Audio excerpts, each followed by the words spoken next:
Brownie তো আমরা সবাই খেতে পছন্দ করি, তবে ব্রাউনি স্টেপে যদি 19-20 হয় তাহলে কিন্তু এটা চকলেট ফাজ কেক টাইপের হয়েছে। এবং ব্রাউনির মেইন ইনগ্রিডিয়েন্টস আমরা জানি যে ডার্ক চকলেট লাগবে আমাদের এবং ব্রাউন সুগার লাগবে।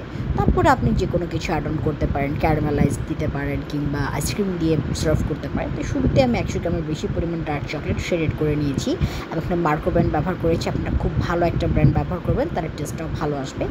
আমি এখানে একটু মেল করেছিলাম ওভেনে, টাইমিংটা একটু বেশি হয়ে গিয়েছিল। আপনারা অবশ্যই মেল করার সময় বাটারটা দিয়ে মেল করবেন, তাহলে জিনিসটা ভালো হবে। এখানে 100 গ্রামের বেশি পরিমাণ বাটার আছে এবং বাটার এবং ডার্ক চকলেটটা একসাথে মেল করলে বা আপনারা মিল্ক চকলেটটা ব্যবহার করতে পারেন, টেস্ট ভালো আসে। আমি 1 কাপ পরিমাণ ময়দা নিয়েছি এবং সেখানে দিয়ে দিচ্ছি 4 ভাগের 1 কাপ পরিমাণ কোকো পাউডার, দিয়ে দিচ্ছি 1 চামচ বেকিং পাউডার, একটু বেকিং সোডা, তারপর দিয়ে দিচ্ছি একটু পরিমাণ লবণ, তারপর দিয়ে দিচ্ছি গুঁড়ো দুধ। আমার কাছে মনে হয় যে এখানে লিকুইড দুধটা ব্যবহার করলেও আপনার টেস্টটা ভালো আসবে। তো শুকনো উপকরণগুলোকে ফার্স্টে আমরা ভালোভাবে চেলে নিব।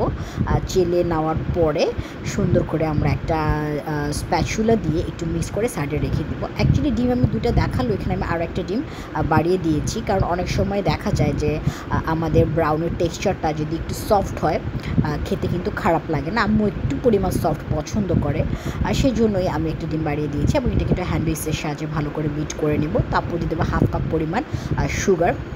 মানে ব্রাউন সুগারটা ব্যবহার করলে সবচেয়ে ভালো টেস্ট আসবে।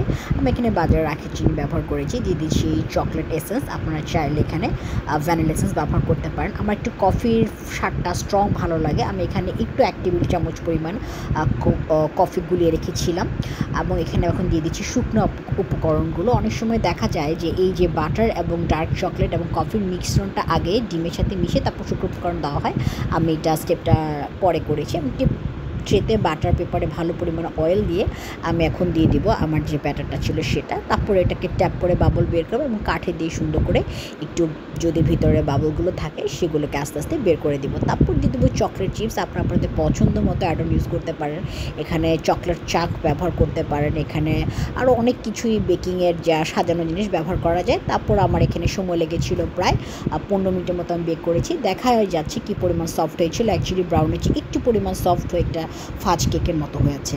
তাহলে আজকে এই পর্যন্ত।